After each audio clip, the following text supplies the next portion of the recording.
Baik, selanjutnya kami akan menjawab beberapa pertanyaan yang telah diberikan. Pertanyaan pertama dari pertanyaan Kak Wiwit akan dijawab oleh Kak Audi.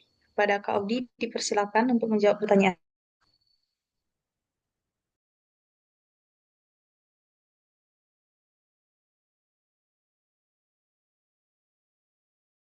Baik, terima kasih kepada moderator. Di sini saya akan mencoba menjawab pertanyaan yang telah diberikan oleh Kak Wiwit, yaitu pertanyaannya ialah bagaimana kelompok penyaji menganalisis permasalahan profesionalisme guru PAUD dalam studi kasus tersebut ditinjau dari 4 kompetensi guru, pedagogik, profesional, sosial, dan kepribadian. Baik, di mana tadi telah disampaikan oleh kelompok bahwa metodologi yang digunakan, kelompok menggunakan melakukan wawancara dengan 3 orang guru, di mana 2 orang guru berlatar belakang pendidikan anak usia dini, yang satu lagi yaitu sarjana ekonomi. Berikut di mana ditinjau dari studi kasus tersebut ditinjau dari 4 kompetensi guru. Yang pertama yaitu kompetensi pedagogik. Guru-guru belum sepenuhnya memenuhi kebutuhan dan karakteristik anak usia dini. Selanjutnya, guru belum menggunakan metode pembelajaran yang variatif dan menarik bagi anak karena berfokus pada LKA.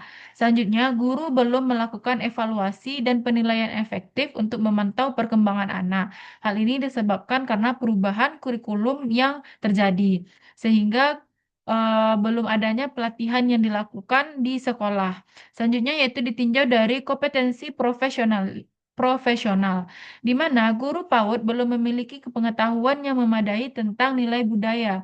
Selanjutnya, guru belum mengintegrasikan nilai-nilai budaya dalam pembelajaran. Selanjutnya, guru belum memiliki kemampuan untuk mengembangkan kurikulum yang relevan dengan kebutuhan anak disebabkan oleh pergantian kurikulum tadi. Selanjutnya yaitu berdasarkan kompetensi sosialnya, di mana guru PAUD belum memiliki kemampuan yang secara mendalam untuk melakukan interaksi dengan orang tua. Selanjutnya, guru belum melibatkan orang tua dan masyarakat dalam proses pembelajaran.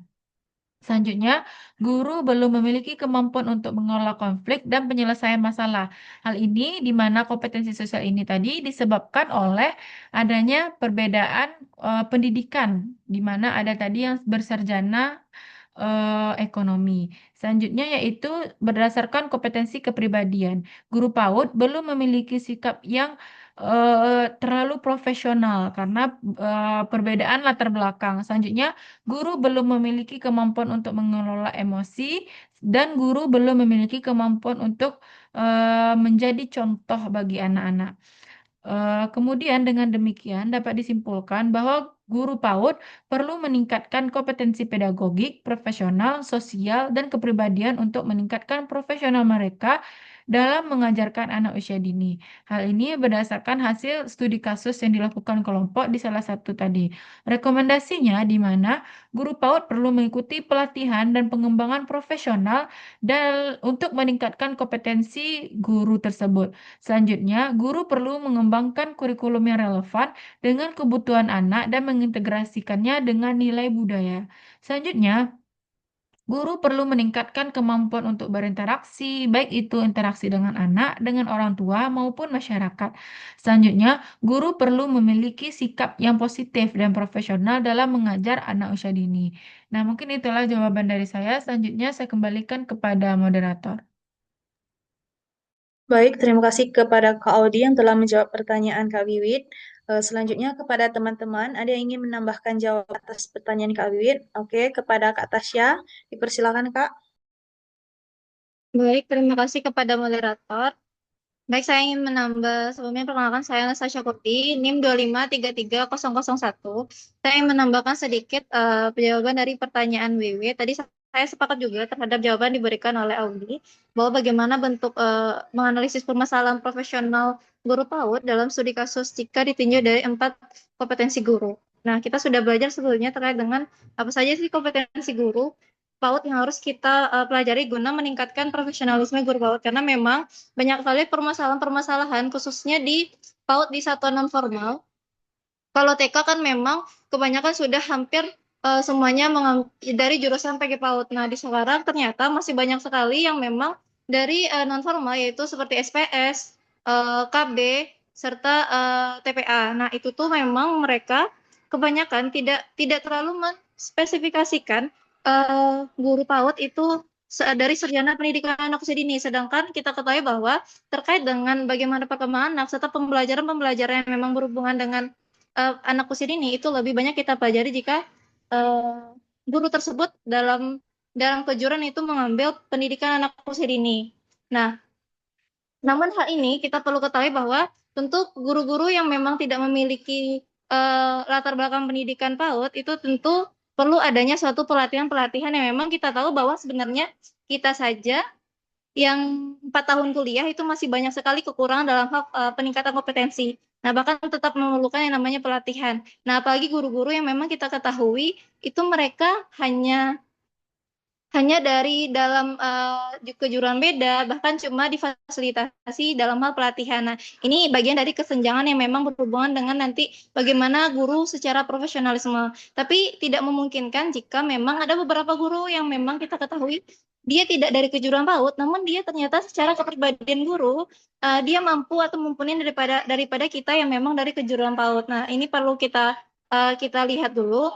Nah, mungkin memang kalau dari PAUD itu sendiri banyak sekali kesenjangan yang memang kita rasakan, tidak hanya perihal gaji untuk guna dalam memotivasi guru dalam belajar, tapi dalam hal guru-guru yang memang tidak kejuruan PAUD, namun mereka bisa mengajar di sana. Nah, kita bukan menutup hal itu, namun akhirnya walaupun harus harus dalam hal mereka dituntut untuk dalam hal penyetaraan juruan. Nah, itu kan ada sekarang memang RPL dan memang itu 1 tahun.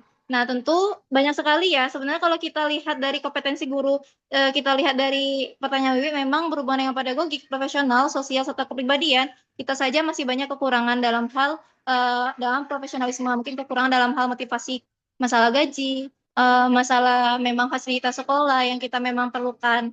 Nah, ini perlu adanya kesadaran dari kita dulu masing-masing dari guru, serta mungkin nanti kita bisa membantu teman-teman kita guru di sekolah yang memang kita perlu loh, karena memang ketika pendidikan itu terlaksana tanpa adanya guru yang berkualitas atau memiliki guru yang profesional, maka tentu nanti pentransferan ilmu atau dalam hal kita memberikan stimulasi kepada perkembangan anak itu tentu tidak optimal, dan sehingga itu juga menutup kemungkinan kita menjadi tidak kreatif atau mungkin kita malas berpikir kreatif atau inovatif dalam hal pemberian simulasi pada anak usia dini.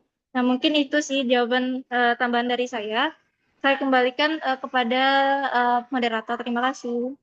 Baik, terima kasih atas penambahan jawaban kepada Kak Tasya, kepada teman-teman. Ada lagi yang ingin menambahkan jawaban, dipersilahkan. Jika tidak, kita beralih ke pertanyaan kedua, di mana pertanyaan di sini ada dari Ibu Elianora dengan pertanyaan bagaimana menurut kelompok terkait, sebelumnya kita kembalikan ke Kak Wiwit dulu. Bagaimana Kak atas jawaban dan tambahan dari Kak Audi dan Kak Tasya tadi? Oh, baik, terima kasih kepada kelompok penyaji serta tambahan dari Kak Tasya, sehingga dapat saya simpulkan bahwa masih banyaknya guru yang mengajar di TK maupun di PAUD itu yang masih belum berlatar belakang S1 PG PAUD. Nah, sehingga diberikan pelatihan-pelatihan yang mendukung mereka baik dari segi kompetensi sosial maupun eh, dari segi kompetensi sosialnya, sehingga nantinya akan terciptanya guru-guru yang memiliki baik itu wawasan yang luar biasa dan mampu menciptakan generasi-generasi emas di selanjutnya. Terima kasih. Baik, terima kasih kepada Kak Wiwit. Beralih ke pertanyaan yang kedua dari Ibu Elianora, di mana pertanyaannya, bagaimana menurut kelompok terkait orang tua yang memprioritaskan pembelajaran Kalistung yang seharusnya ini tidak terlalu dibebankan kepada guru karena tidak sesuai dengan profesionalisme guru. Baik, pertanyaan ini akan saya jawab sendiri. Permasalahan Kalistung seperti membaca, menulis, dan berhitung pada anak sering terjadi ketika pembelajaran yang diberikan sekolah tidak sesuai dengan tahap perkembangan anak. Setiap anak memiliki kemampuan dan kecepatan belajar yang berbeda, sehingga tidak semua anak dapat langsung menerima pembelajaran Kalistung terhitung secara optimal. Oleh karena itu, pembelajaran sebaiknya disesuaikan dengan prinsip perkembangan anak usia dini, yaitu melalui kegiatan bermain yang menyenangkan dan bertahap. Anak dapat dikenalkan huruf, angka, dan kata melalui media gambar, permainan, cerita, atau benda konkret agar lebih mudah dipahami. Selain itu, penting bagi guru dan orang tua untuk tidak memberikan tekanan atau paksaan kepada anak karena dapat menimbulkan rasa bosan dan menurunkan minat belajar. Kerjasama antara guru dan orang tua juga diperlukan untuk memberikan stimulasi yang sesuai dengan kemampuan anak. Dengan pendekatan yang tepat, pembelajaran kalistung dapat berkembang secara alami sesuai dengan perkembangan dan kesiapan belajar anak. Baik, itulah jawaban atas pertanyaan Ibu Elia tadi. Kepada teman-teman yang ingin menambahkan jawaban, dipersilahkan. Di sini ada Asmi. Kepada Asmi, dipersilahkan untuk menambahkan jawaban atas pertanyaan Ibu. Baik, terima kasih kepada kelompok yang sudah memberikan waktu untuk saya mencoba menambahi jawaban dari pertanyaan Ibu Eleonora, di mana pertanyaannya yaitu bagaimana menurut kelompok terkait orang tua yang memprioritaskan pembelajaran calistung yang seharusnya ini tidak terlalu dibebankan kepada guru karena tidak sesuai dengan profesionalisme guru. Saya setuju dengan pendapat kelompok, dan di mana seperti yang ketahui kebetulan di banyak TK di daerah saya memang banyakkan orang tua itu lebih menuntut anak-anak itu harus bisa calistung sebelum SD seperti itu ya. Padahal kan seperti yang kita ketahui dan sudah kita pelajari bahwa di TK itu seharusnya anak itu tidak dipaksakan untuk bisa calistung ini. Namun eh, sudah mengetahui dasar-dasarnya apakah seperti itu ya. Yang saya ketahui, kalau ada salah nanti eh, bantu untuk diluruskan. Nah, jadi di sini menurut saya solusinya itu eh, kita sebagai guru bisa melakukan diskusi dan refleksi dengan orang tua murid tersebut. Nah, di sini kita dapat mm, membahas bagaimana seharusnya tahap perkembangan anak usia dini kepada orang tua murid tersebut. Nah, di situ kita juga menjelaskan bagaimana cara-cara yang kita lakukan. Yang kedua itu kita membahas bagaimana acuan pada standar pendidikan anak usia dini, di mana dalam PAUD itu kita itu fokusnya terhadap aspek perkembangan anak seperti nilai agama moral, eh, fisik motorik, sosial emosional, eh, dan kreativitas dan lain-lainnya. Eh, dan yang intinya kita sebagai guru di sini harusnya menjalin komunikasi yang baik dengan orang tua, di mana kita harus memberikan pemahaman pada orang tua bagaimana perkembangan anak usia dini tersebut, dan kita memberitahu kepada orang tua tersebut bahwa anak usia dini itu seharusnya tidak dipaksakan karena hal tersebut dapat membuat anak usia dini itu membuat anak menjadi stres sehingga tidak menyukai sehingga tidak suka dengan belajar, mungkin seperti itu. Mungkin sekian tambahan jawaban dari saya. Mohon maaf apabila jawabannya kurang sesuai. Terima kasih, saya kembalikan pada moderator. Terima kasih. Baik, terima kasih kepada Kak Asmi yang telah menambahkan jawaban atas pertanyaan Ibu Elia tadi. Yang kedua di sini ada Kak Windy. Kepada Kak Windy dipersilahkan untuk menambahkan jawabannya. Baik, terima kasih moderator. Baiklah, saya setuju dengan jawaban yang telah diberikan oleh kelompok ataupun tambahan dari Asmi. Sedikit menambahkan, Terkait pertanyaan dari Bu Elianora, pertanyaannya bagaimana cara kelompok mengatasi masalah guru yang memberikan kalistung pada anak, sedangkan anak tidak mampu dan tidak sesuai perkembangannya. Permasalahan guru yang memberikan pembelajaran kalistung kepada anak yang belum siap secara perkembangan perlu dianalisis dan diatasi melalui kerjasama antara guru dan pihak sekolah dengan berlandaskan pada prinsip perkembangan anak usia dini. Dari sisi guru, perlu adanya pemahaman bahwa pembelajaran pada anak usia dini harus sesuai dengan tahap perkembangan anak atau developmentally appropriate practice, sehingga kegiatan belajar tidak boleh memaksakan kemampuan membaca, menulis, dan berhitung secara formal. Kalistung seharusnya dikenalkan secara bertahap melalui melalui kegiatan yang menyenangkan seperti bermain, bercerita, bernyanyi, permainan huruf dan angka, serta kegiatan eksploratif yang dapat menstimulasi literasi dan numerasi awal tanpa memberikan tekanan kepada anak. Selain itu, guru juga perlu meningkatkan kompetensinya melalui pelatihan atau pendampingan agar mampu merancang kegiatan pembelajaran yang kreatif dan sesuai dengan karakteristik anak usia dini. Sementara itu, dari pihak sekolah, diperlukan kebijakan dan pembinaan yang jelas untuk memastikan bahwa proses pembelajaran di PAUD sesuai dengan kurikulum dan prinsip pendidikan anak usia dini. Sekolah dapat melakukan supervisi akademik terhadap perencanaan dan pelaksanaan pembelajaran guru, memberikan pelatihan atau workshop terkait pembelajaran berbasis bermain,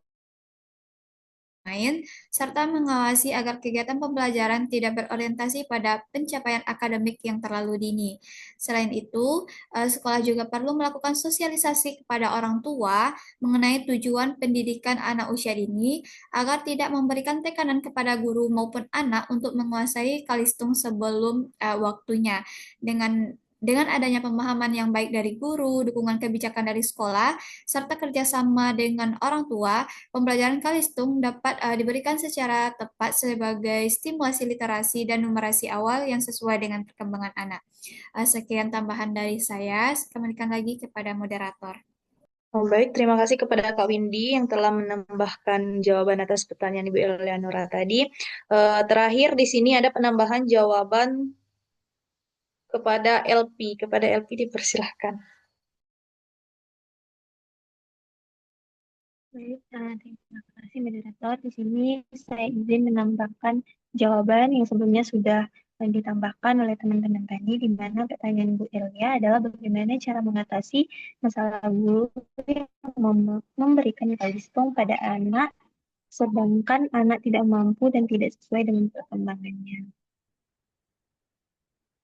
Mengatasi masalah guru yang memberikan kalistung pada anak usia dini ini memerlukan pendekatan yang menyeluruh dan penuh empati.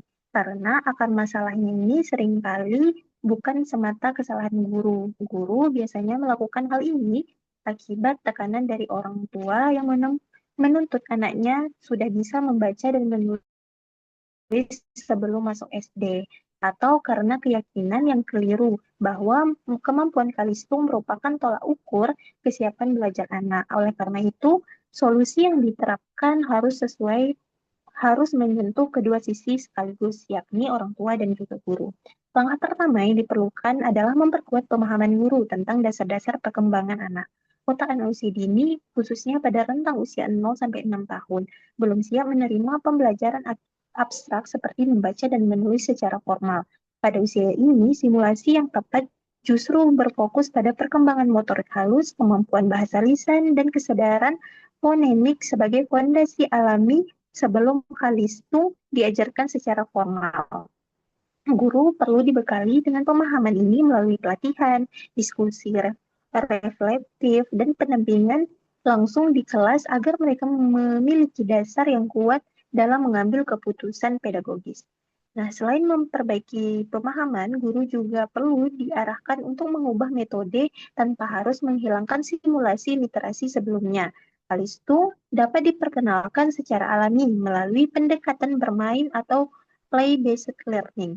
Misalnya, mengenal huruf lewat lagu dan kartu gambar. Berhitung melalui permainan balok atau batu, serta menulis dengan jari di atas pasir sebelum anak memegang pensil. Dengan cara ini, anak tetap mendapatkan simulasi yang relevan tanpa merasa terbebani atau terkesan sehingga proses pembelajaran tepat dan menyenangkan sesuai dengan tahap perkembangan anak. Di sisi lain, edukasi kepada orang tua juga tidak kalah penting, di mana banyak orang tua yang belum memahami bahwa memaksa anak belajar kalitung terlalu dini justru berisiko menimbulkan stres, rasa takut terhadap belajar, bahkan gangguan emosional pada anak.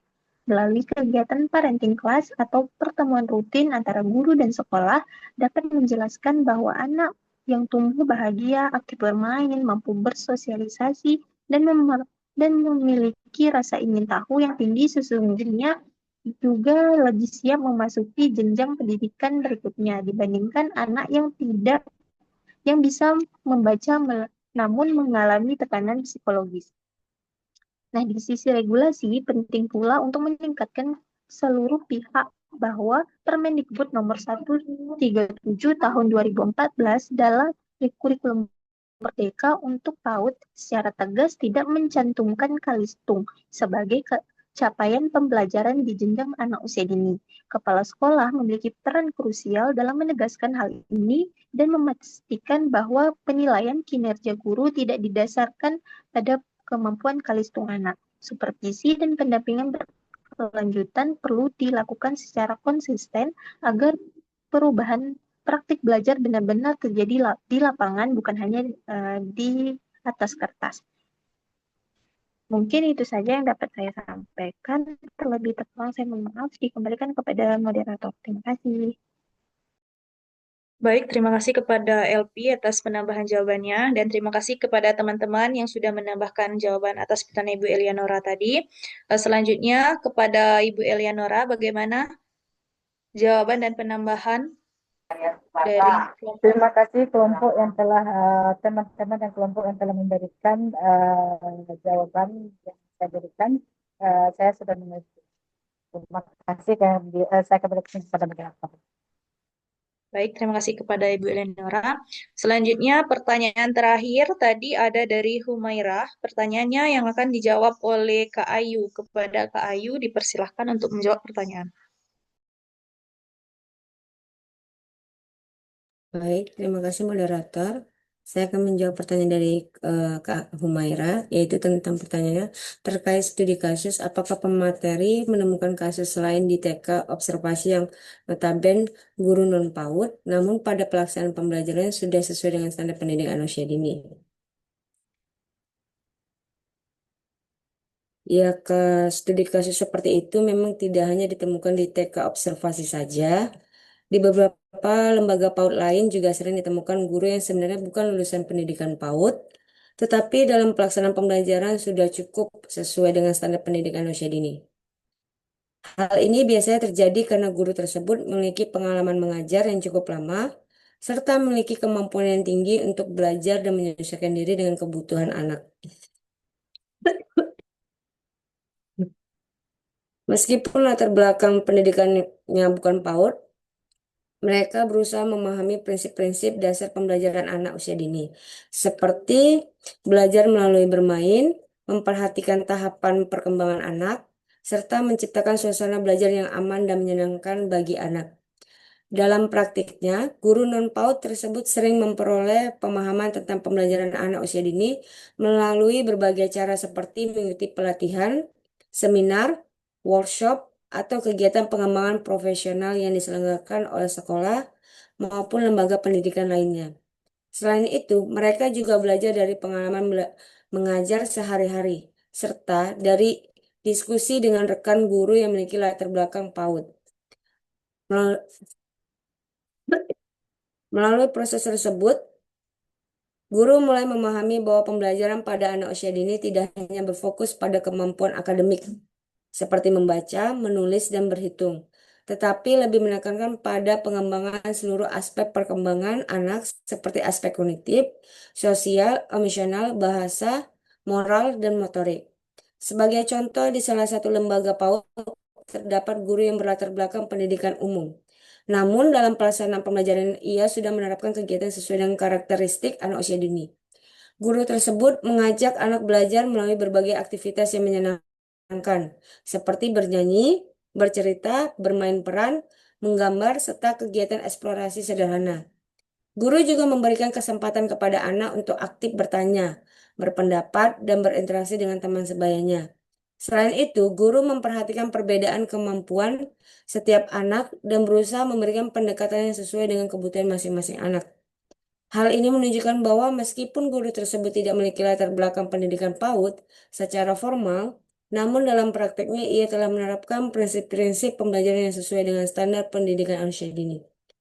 Berdasarkan kondisi tersebut, dapat disimpulkan bahwa latar belakang pendidikan memang merupakan salah satu faktor penting dalam mendukung profesionalitas guru PAUD. Namun, demikian, kualitas pembelajaran tidak hanya ditemukan oleh latar belakang pendidik formal saja, melainkan juga oleh pengalaman mengajar, kemampuan untuk terus belajar, serta kemampuan guru dalam memahami karakteristik dan kebutuhan perkembangan anak. Oleh karena itu, guru yang bukan berasal dari lulusan PAUD tetap memiliki peluang untuk melaksanakan pembelajaran yang sesuai dengan standar PAUD. Apabila mereka terus meningkatkan kompetensi profesionalnya melalui berbagai kegiatan pengembangan diri dan refleksi terhadap praktek pembelajaran yang dilakukan. Baik, itu saja yang bisa saya jawab atas pertanyaan Humaira. Saya serahkan pada moderator. Terima kasih. Baik, terima kasih kepada Kak Ayu atas jawabannya. Kepada teman-teman, ada yang ingin memberikan tambahan jawaban atas pertanyaan Humaira, dipersilahkan. Izin Kak Jika mau menambahkan. Kak Udi, silakan Ya. Kak Udi. Baik, moderator. Di sini saya dari kelompok juga ingin sedikit menambahkan terkait pertanyaan Humairah tadi, di mana kan sebenarnya kita kan sudah sering melaksanakan observasi-observasi di sekolah. Tentu sedikit banyaknya kita telah tahu bagaimana apa namanya terkait profesionalisme guru PAUD ini, di mana sebenarnya tidak hanya berkaitan dengan latar belakang pendidikan yang tidak sarjana PAUD, tapi mungkin ada juga apa namanya yang bahkan tamatan SMA atau yang belum lulus S1-nya gitu. Dan dalam pelaksanaan pembelajarannya, ternyata guru tersebut sudah mampu atau sesuai dengan standar pendidikan anak usia dini. Mungkin secara kita melihat secara apa namanya, secara dari luar ya berkaitan dengan proses pembelajaran mungkin sudah sesuai dengan standar gitu. Tetapi di dalamnya kan kita tidak tahu bagaimana administrasinya. Kadang yang S1 PGPOD saja tidak terlalu mahir dalam administrasi maupun mendidik anak itu, apalagi mereka yang tidak tahu atau yang belum sampai ilmunya terkait apa namanya perkembangan anak tadi gitu, sehingga nanti akan terjadinya perkembangan anak yang tidak sesuai dengan umurnya gitu, di mana seharusnya anak umur segini belum diajarkan itu, tapi sudah diajarkan karena dianggap mungkin mudah oleh guru tersebut gitu. Eh, Sebenarnya ada juga yang sudah sesuai dengan standar pendidikan ini karena adanya tadi kan adanya pelatihan-pelatihan yang diberikan oleh sekolah ataupun pelatihan yang diberikan oleh IGTK-nya gitu. Karena di Sabisma itu ya tempat kami melakukan studi kasus itu kan gurunya tadi berlatar belakang sarjana ekonomi, ada yang berlatar belakang sarjana ekonomi. Tetapi secara apa namanya? Secara beliau mengajar kita sudah bisa mengatakan sudah bisa dikatakan baik gitu. Tetapi di sekolahnya atau ada cara sendiri atau pengawasan yang dilakukan oleh kepala sekolah untuk melihat profesional gurunya sehingga adanya guru yang bersarjana ekonomi ini selama 1 semester itu didampingi oleh kepala sekolah.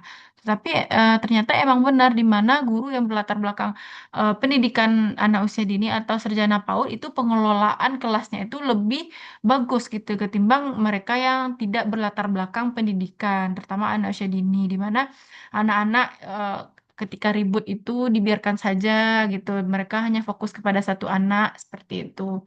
Mungkin itu saja tambahannya, saya kembalikan kepada moderator. Baik, terima kasih kepada Kak Udi. Kepada teman-teman, masih ada yang ingin menambahkan jawaban?